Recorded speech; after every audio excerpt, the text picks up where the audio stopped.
सुबह 4 बजे उठता है, परिश्रम करता है, दौड़ लगाता है, अपने शरीर को तैयार करता है कि जरूरत पड़ेगी तो भारत माता की रक्षा के लिए अपनी प्राणों की आहुति देकर भारत माता को बचाने का काम करता है।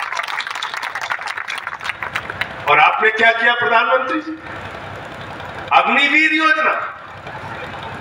17 साल में हमारा जवान नौकरी में जाएगा सेना में, 21 साल में रिटायर हो जाएगा, बाप नौकरी करेगा, बेटा रिटायर होकर धक्के खाएगा।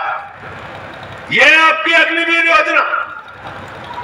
-45 डिग्री टेम्परेचर में हरियाणा के किसान का बेटा भारत माता की रक्षा के लिए सियाचिन में ड्यूटी करेगा, +50 डिग्री टेम्परेचर में जैसलमेर में ड्यूटी करेगा। लेकिन अमित शाह का बेटा जिसको क्रिकेट का बल्ला पकड़ना नहीं आता, वो बीसीसीआई का चेयरमैन बनेगा। बताओ गलत कह रहा हूं क्या? बीसीसीआई का चेयरमैन बनेगा जिसको क्रिकेट का बल्ला पकड़ना नहीं आता। हमारे घर के बच्चों को तो आप 21 साल में रिटायर कर दे रहे हो। प्रधानमंत्री जी, अगर आप अग्निवीर को 21 साल में रिटायर कर रहे हो तो आपकी उम्र 73 साल हो गई है।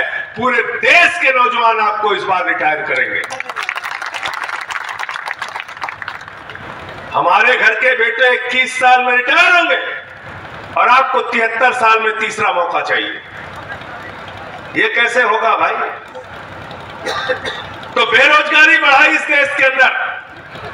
45 वर्षों में हिंदुस्तान की आजादी के बाद सबसे बड़ी अगर बेरोजगारी है तो नरेंद्र मोदी की सरकार में बेरोजगारी है। संसद के अंदर हमने सवाल पूछा, हमने कहा भाई 20 करोड़ नौकरी देने के लिए आपने कहा था मोदी जी, कितनी नौकरी दी है तो बता दो। बोले 10 साल में 7 लाख नौकरी दी है। ये संसद में सरकार का सरकारी बयान है। वो 7 लाख भी कहां है मुझे पता नहीं, लेकिन ये सरकारी बयान है।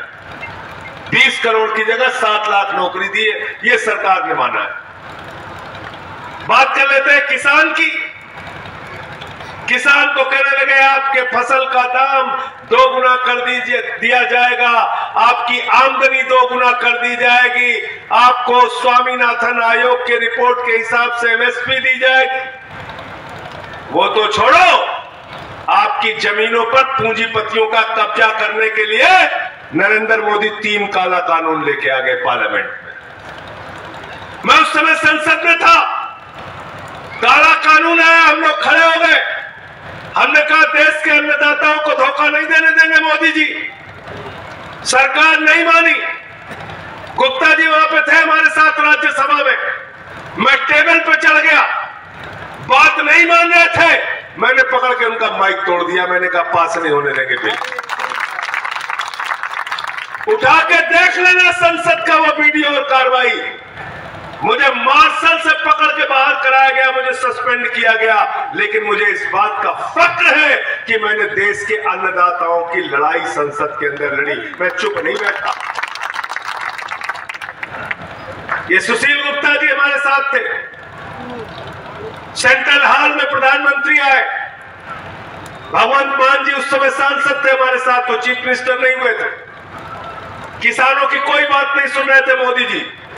जितनी दूर पे आप बैठे, इतनी दूर पे प्रधानमंत्री खड़े थे, उनके सामने मैंने मुर्दाबाद का नारा लगाया, भगवंत मान ने लगाया, सुशील गुप्ता ने लगाया और उनसे किसानों के हक में आवाज उठाई। मैं आपसे कहना चाहता हूं, संसद के अंदर भेजना है तो सुशील गुप्ता जैसे बहादुर लोगों को भेजो, जो लोग 10 साल तक आपके बीच में दिखाई नहीं दिए, ऐसे लोगों को मत भेजो।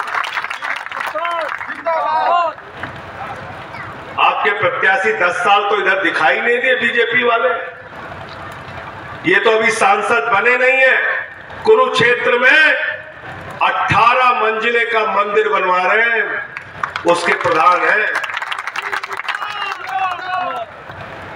अस्पताल बनवा रहे हैं यहाँ पे, अभी सांसद नहीं बने, उसके पहले इनको सांसद जिस दिन आप बना दोगे, इस क्षेत्र के विकास के लिए दिन रात समर्पित भाव से सुशील गुप्ता जी काम करें।